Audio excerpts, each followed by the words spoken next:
আসসালামু আলাইকুম ওরহমতুল্লাহ। Welcome to my channel. সম্মানিত মুসলিম ভাই বোনেরা, আজ আমি আপনাদের সামনে আলোচনা করব সত্য কথা বলার ফজিলত এবং মিথ্যা কথা বলার কুফল সম্পর্কে। সত্য কথা বলার যে কতটা ফজিলত, সত্য কথা বলার যে কতটা উপকারিতা, সে বিষয়ে আলোচনা করব, আর মিথ্যা কথা বলার কুফল সম্পর্কে আলোচনা করব।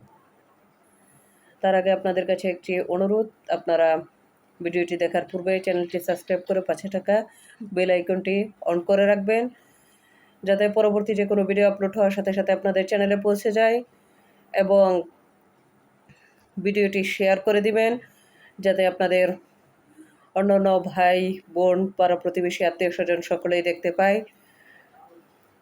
ভিডিওটিতে একটি লাইক করে দিবেন। এটা একটি ইসলামিক ভিডিও। মূল কথায় আসি, সত্য কথার ফজিলত, সত্য কথা বলা যে কতটা ভালো, কতটা উপকার, সে বিষয়ে আলোচনা করব। সত্য কথা বলা আল্লাহ এবং নবীগণের স্বভাব। আমাদের নবী করিম সাল্লাল্লাহু আলাইহি সাল্লাম জীবনে কখনো মিথ্যা কথা বলেননি। যাহারা সর্বদা সত্য কথা বলে, তাহারা যাহা বলে তাহাই সত্য হয়, কেননা সত্য কথা বলা তাদের অভ্যাসে পরিণত হয়।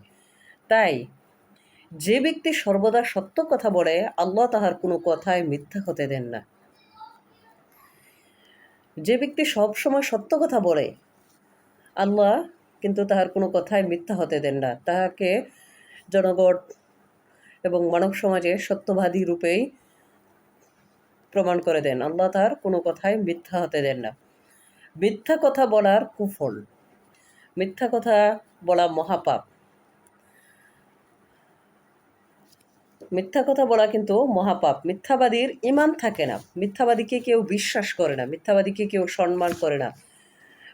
সামনে এক কথা বলে পিছনে আরেক কথা বলে এমন ব্যক্তিকে কেউ বিশ্বাস করে না। হাদিসে আছে, মিথ্যাবাদীর জীবিকা অর্জনের পথ সংকীর্ণ হয়। মিথ্যা বলিলে মানুষের আয়ু কমিয়া যায়। মিথ্যা কথা বলিলে মানুষের আয়ু কমিয়া যায়, বয়স কমিয়া যায়। তবে 5 জায়গায় মিথ্যা বলা জায়েজ। 1 নম্বর হচ্ছে বিবাদরত দুই ব্যক্তির মধ্যে বিবাদ মীমাংসার জন্য। দুই ব্যক্তি যখন ঝগড়া লাগে, তখন তাদের বিবাদ মীমাংসার জন্য একটু ঘুরিয়ে পিছিয়ে মিথ্যা বলে হলেও তাদের বিবাদটা মীমাংসা করা যায়। 2 নম্বর হচ্ছে স্ত্রীর মন ভুলাইবার জন্য। কোনো একটা কাজে স্ত্রী অসন্তুষ্টি প্রকাশ করলে তাকে মিথ্যা বলে তাকে সান্ত্বনা দেওয়া যায়। 3 নম্বর হচ্ছে জিহাদের সময় শত্রু নিকট, যুদ্ধের সময় শত্রু নিকট মিথ্যা বলা যায়। 4 নম্বর হচ্ছে যাহা বলিবার ইচ্ছা নাই অথচ জীবনের দায়ে বলিতেই হইবে, এইরূপ কথা বলা, কিন্তু মিথ্যার সাক্ষ্য দেওয়া জায়েজ নয়। 5 নম্বর হচ্ছে বালক বালিকাকে বা বাচ্চাদেরকে লেখাপড়ায় উৎসাহিত করার জন্য পুরস্কার দেওয়ার আশঙ্কা দেওয়া। এক্ষেত্রে একটু মিথ্যা বলেও সমস্যা নেই, জায়েজ আছে। আসসালামু আলাইকুম ওয়া রাহমাতুল্লাহ।